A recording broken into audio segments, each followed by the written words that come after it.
The legend of Superman began in the pages of Action Comics number 1, created by Jerry Siegel and Joe Shuster.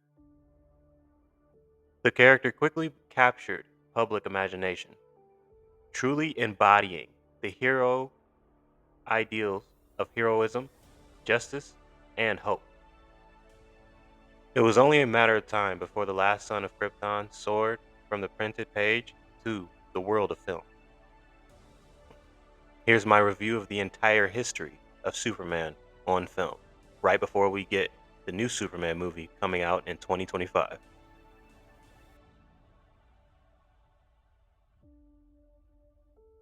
In 1948, Superman made his live action debut in the movie Superman, starring Kirk Allen.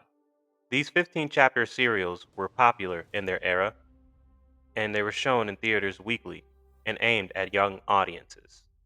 The story chronicled Superman's origins, his alter ego as Clark Kent, and, of course, his ongoing battles with various villains, including the villainous Spider Lady. They discovered that he has great power, so his father, Jor-El, sends him off to use his power to help those in need. After his foster parents die, the Man of Steel heads to Metropolis under the bi-spectacle guise of Kent and joins the staff of the Daily Planet in order to be close to the news. Soon after, he is sent out to get a scoop on a new rock that a man has found that is called kryptonite, and Clark passes out. Then and there, Superman discovers that his weakness is kryptonite. Whenever emergencies happen, he responds with his true identity as Superman. The first serial revolves around the nefarious plot of the villain called Spider Lady. 2 years later, in 1950, Allen reprises his role in the sequel, Atom Man vs. Superman, featuring arch nemesis Lex Luthor for the first time on screen. While the special effects were rudimentary, often using animated sequences to depict flight, the serials introduced the world to Superman as a live action spectacle. I find a few of these serials on YouTube, and I watched as many as I could. So, all in all, I have to give a fair score of 7 out of 10 for all of them. They were pretty good. Atom Man vs. Superman was pretty awesome. So, all in all, it wasn't too bad for the beginning of Superman's start. The 1951 film, Superman and the Molemen, starring George Reeves, served as the pilot for the beloved television series, Adventures of Superman. In the film's story, reporter Clark Kent and Lois Lane arrive in the small town of Selby to witness the drilling of the world's deepest oil well. The drill, however, has penetrated the underground home of a race of small, bald, humanoid who, out of curiosity, climb to the surface at night. The creatures glow in the dark, which scares the local townspeople, who form a mob intent on killing the creatures. Only Superman can intervene to prevent tragedy. Reeves' portrayal solidifies the character's presence in the American households, balancing the gentle humanity of Clark Kent with Superman's commanding presence. Though Superman and the Molemen was modestly budgeted feature, it marked the first full-length Superman film and explored themes of prejudice and acceptance as Superman intervened in a crisis involving subterranean outsiders. Now, this film was always a classic. My grandpa, he loved George Reeves as Superman back in the day. He introduced me to Superman. I used to sit on his lap and watch this when I was a younger kid. It's really great. The Adventures of Superman series and the Superman versus the Molemen, really great movies, man. And great television series. So, all in all, for both, I have to give solid 8 out of 10 for both of those. Uh, George Reeves, very iconic. In the late 1970s, it ushered in a new era for superhero cinema. In 1978, Superman the movie, directed by Richard Donner, soared into theaters. Starring Christopher Reeves in the title role, the film boasted a star-studded cast, including Marlon Brando as Jor-El, Gene Hackman as Lex Luthor, and Margot Kidder as Lois Lane. It begins on Krypton, showing the planet's impending destruction and the decision to send an infant Kal-El, Superman, to Earth. Raised by the Kents as Clark Kent, he discovers his powers and upon adulthood moves to Metropolis, becomes a mild-mannered reporter while also fighting crime as Superman. The film culminates in a climactic battle against the villain Lex Luthor, who plots to destroy California.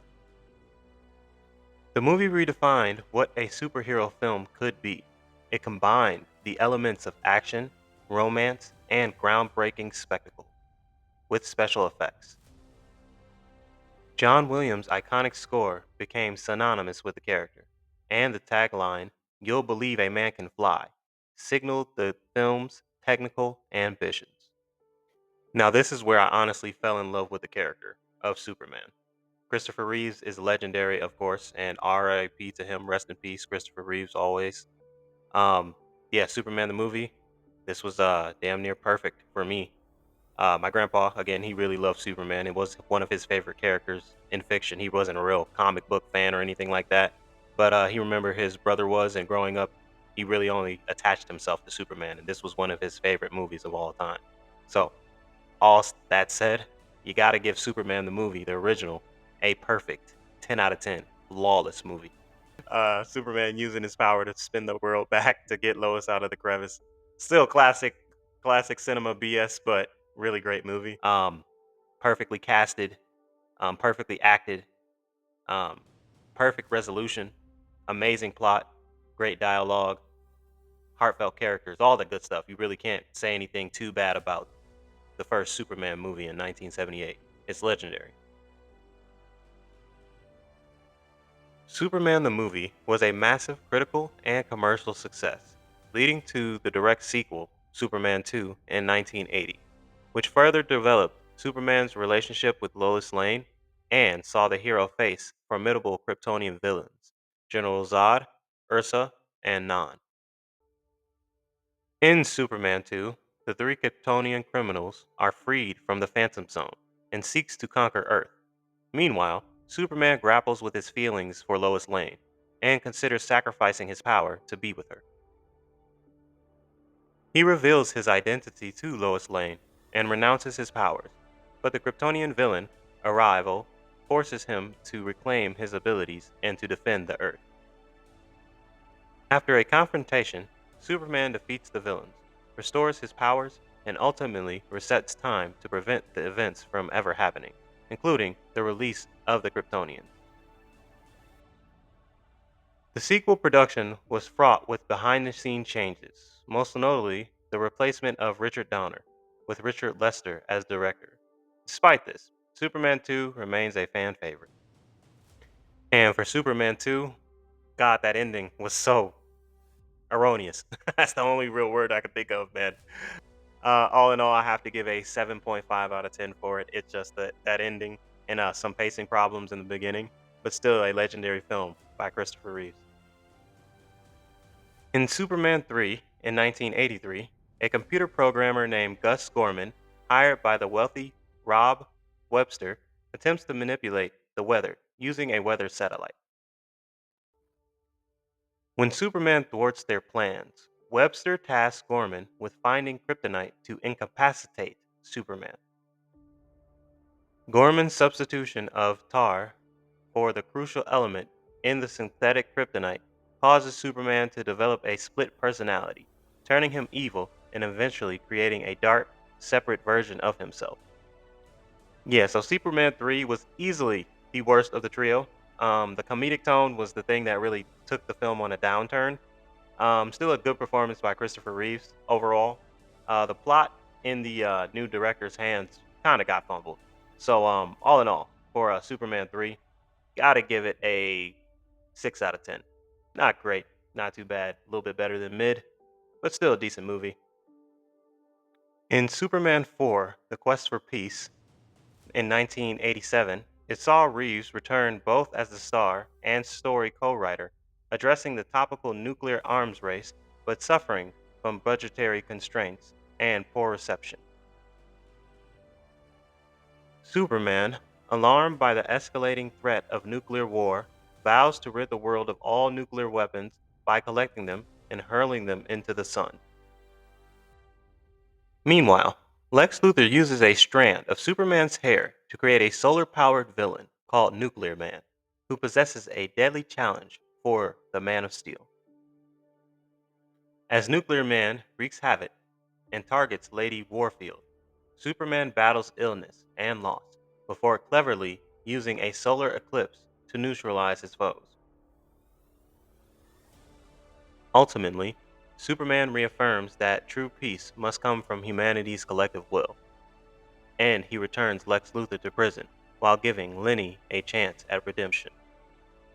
Now, I know I said that number three was the worst of the trio, but I forgot it was a foursome of movies, and this was probably the worst of the four. Um, the plot overall, it was very political, especially for back in that time with the Cold War going on and things like that, but it made sense for the time. Um, Nuclear Man as a villain could have been way better. Lex Luthor in other films was way better acting wise too, and the script pacing wise, just it was bogged down in places. So all in all, Quest for Peace, it gets a 4 out of 10. Not too bad, a little bit below mid, but a decent way to end the series. Not really. I don't know. After the lackluster reception of Superman 4: The Quest for Peace, the character's presence on the big screen waned. The 90s saw Superman's return to television in various forms, most notably through the TV series Lois and Clarke, The New Adventures of Superman, from 93 to 97, and the animated series Superman in 96 to 2000. Both series were decent for the time, and I watched both to completion growing up as a kid, especially Superman the animated series. That was my stuff. Every Saturday morning, that, the Batman animated series, Batman Beyond, all the stuff on WB, that used to be my stuff. Um, Superman animated series, it was a classic for me. So I have to give that a strong 9 out of 10. Really great. And Lois and Clark, The New Adventures of Superman, I can give that a comfortable 7. It's really good too. There were numerous failed attempts to revive Superman for film, and it occurred during this period in the 90s, including the infamous Superman Lives project, which would have starred Nicolas Cage and been directed by Tim Burton. And how awesome would it have been to get a Tim Burton, like freshly coming off his Beetlejuice era, and a Nicolas Cage coming off of Con Air to do a Superman movie together?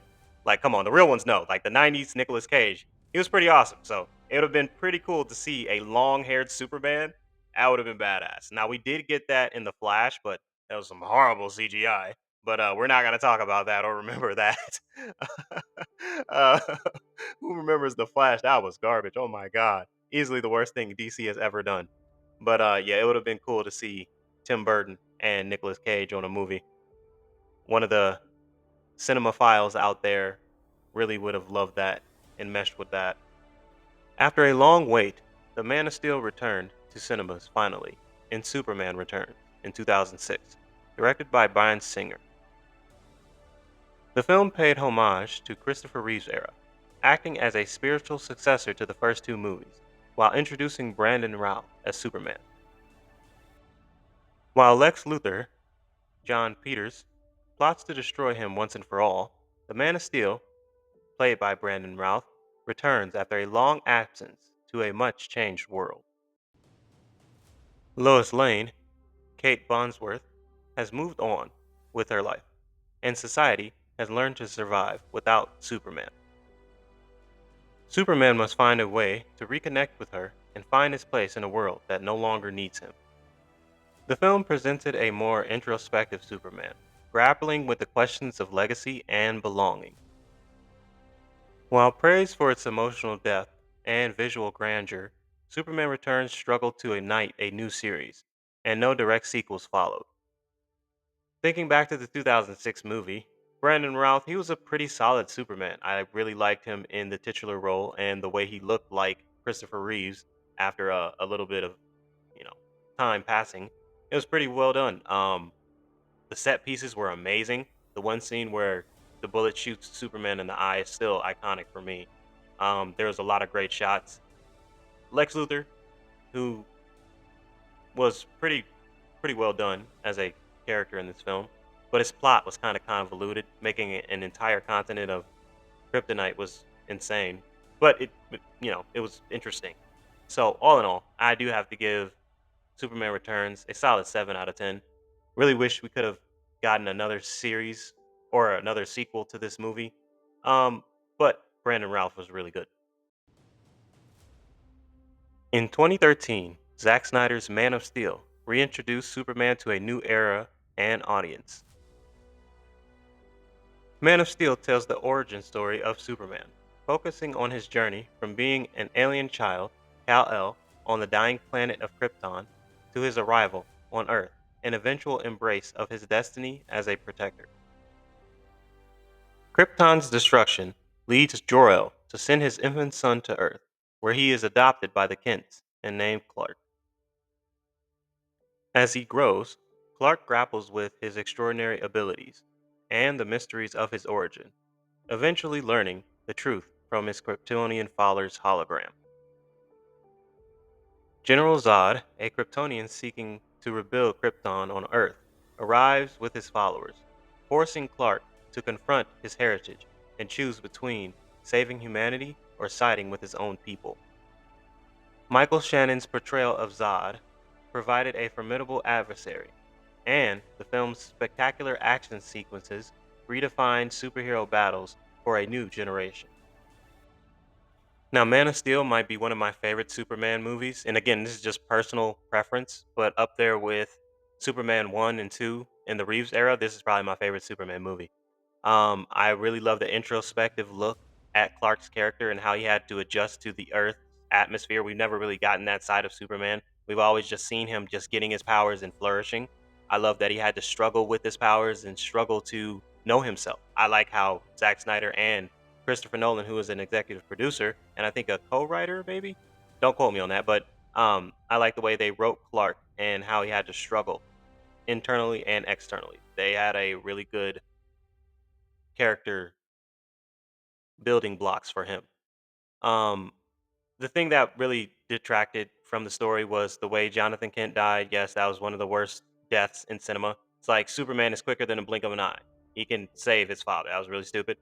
Um, of course, Zod getting killed was a horrible turn for Superman's character. He should have never been killed. And I guess you would say the gritty tone, but I enjoyed it. I felt like DC could have been a foil to Marvel's cheery, upbeat tone. But all in all, I do have to give Man of Steel an 8 out of 10. I know a lot of people would kill me for that score, but it's just one of my personal favorite Superman films. Henry Cavill looks awesome, absolutely awesome in the suit. I love the new direction for the suit. Easily one of my favorite Superman suits. I know it's not the classic Superman look, but still, I have to say it's my favorite suit probably.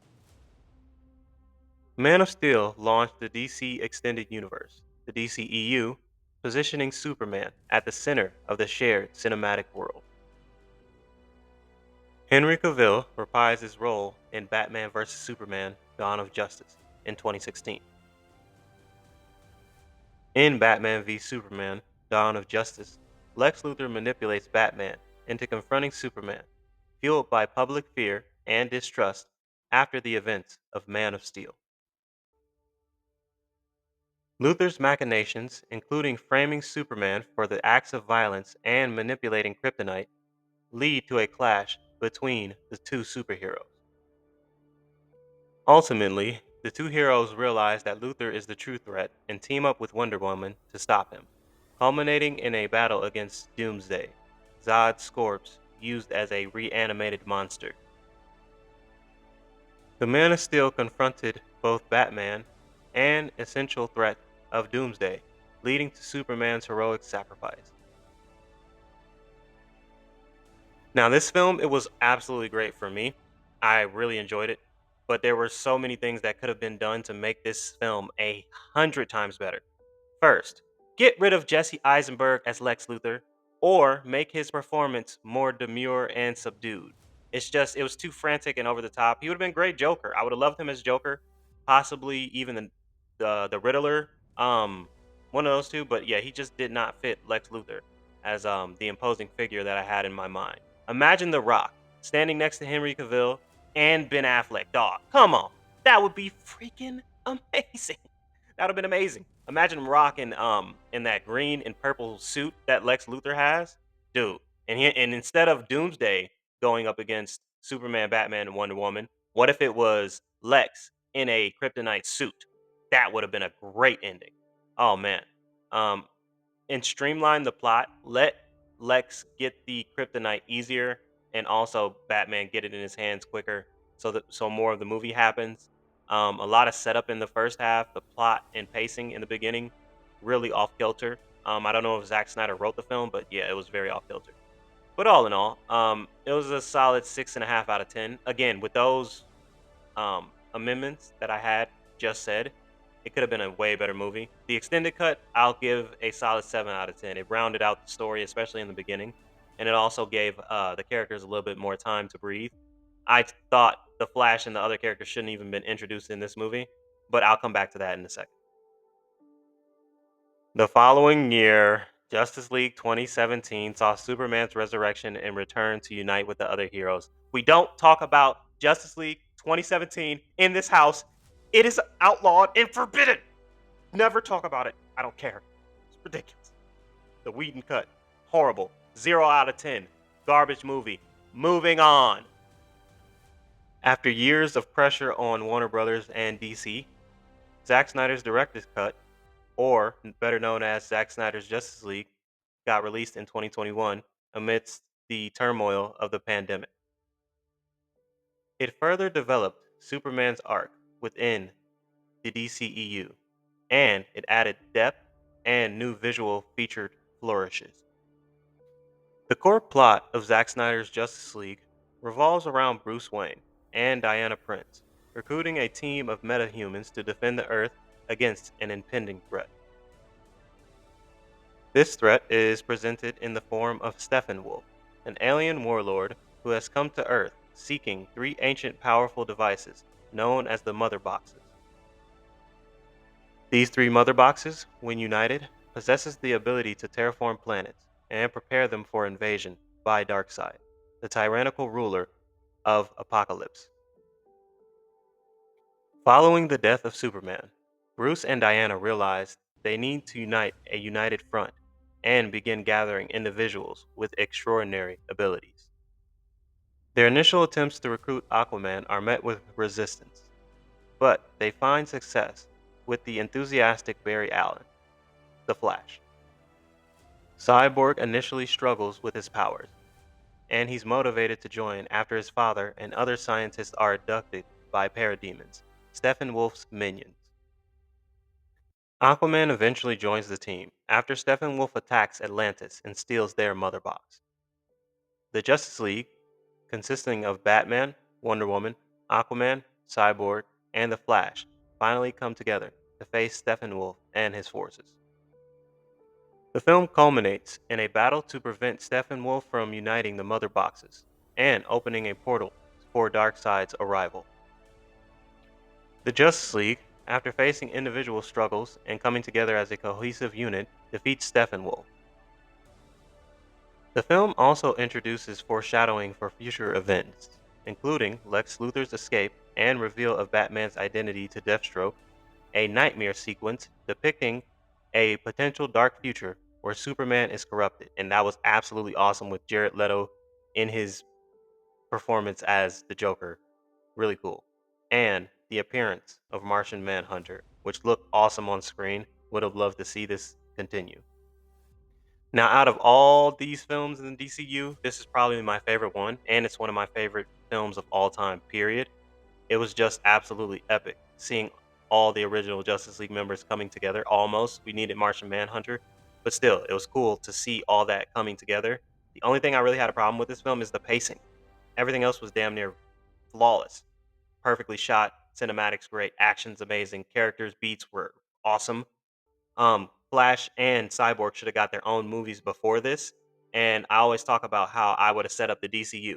I would have done 2013 Man of Steel, Batman, 2014 Wonder Woman and Aquaman, 2015 Flash, Cyborg, then 2016 we'll have Batman v Superman: Dawn of Justice, and then introduce their characters in that little ending scene with Diana looking at the emails. And then 2017, we have Man of Steel 2, Batman 2. 2018, we have Aquaman 2, Wonder Woman 2. 2019, we have Flash 2, Cyborg 2. And then 2020, we have Zack Snyder's Justice League. This movie should have been in 2020. It should have been the first culmination of the team, but it should have streamlined the plot. And both Cyborg and the Flash plot points should have been cut out of this movie and they should have been given their own movie. And again, did the exact order that I just gave, I bet money, I bet money they would have been caught up to Marvel by now if they would have followed this formula. But they would have had a gritty universe compared to Marvel's lighthearted universe. But they shouldn't have been looking at Marvel. They should have been concentrated on their own thing. And it just pisses me off to this day how Joss Whedon came in and destroyed Zack Snyder's vision. But so glad we got this movie. It's a 9 out of 10. It's very, very good. If you have the time to watch it, try to cut it into chunks. Try to do like hour episodes at a time because it is a long movie. I think it's clocking in at 3.5 hours. It's very long, but it's very, very well done. So yeah, easily one of my favorite Zack Snyder movies and my favorite movie in the DCU, period. Superman's cinematic journey continues to evolve. James Gunn, newly appointed co-chair of DC Studios, announced a rebooted Superman movie titled Superman Legacy, slated for release in 2025, and we are just under 2 days away. Promising a return to core ideas of hope and optimism. The film aims to introduce a new actor as Clark Kent, David Cornsweet, and repositioning Superman at the heart of the DC Universe's future. When Superman gets drawn into conflicts at home and abroad, his actions are questioned, giving tech billionaire Lex Luthor the opportunity to get the Man of Steel out of his way for good. Will intrepid reporter Lois Lane and Superman's four-legged companion, Crypto, be able to help him before it's too late? We will find out in 2 days. And man, I'm so excited for Superman, man. Again, easily one of my favorite characters of all time. And I'm really hoping David Cornsweet's performance can recapture that hope and optimism that I was talking about earlier. I just have faith in James Gunn with his Guardian series and, of course, his work on the Peacemaker and the Suicide Squad. I really have high hopes for this film, and I honestly can see it being a beacon of hope for the DC universe and for everyone in the superhero fandoms to gather around. So I'm going into the film with clear eyes and a clear heart, and hopefully James Gunn doesn't disappoint. But I am so excited for Friday. Cannot wait. Over more than 7 decades of cinematic history, Superman has remained a beacon of hope and moral clarity. Each portrayal, from Kirk Allen's plucky serials to Henry Cavill's conflicted hero, reflects the cultural anxieties and aspirations of its era. Technological innovations have continually reimagined what audience believe about Superman, while the character's unwavering values have always endured. Superman's chronicles in film are more than the sum of their box office returns or special effects marvels. They are a testament to the enduring human desire for heroes. As filmmakers and audience alike look towards the future, the Man of Steel cinematic legend promises to soar even higher, inspiring new generations to dream of truth, justice, and a better tomorrow. So that's it for the history of Superman. Thanks for watching this long. And yes, we are so freaking close to Friday and the awesomeness that is going to be James Gunn's Superman. I am excited. I've waited a while to get a new Superman film. Was really hoping we could have got more with Henry Cavill, but it's a new era, new day. I'm ready to move on, ready to see this film. Super excited. So, if you could, give me a like, comment, subscribe, turn on post notifications. I will be posting a spoiler free review and probably even a spoiler review afterwards of Superman Friday and Saturday. So follow the socials. And if you could, turn on all those notifications. And until next time, YouTube, thank you for listening this long. I appreciate you. We're out. Peace.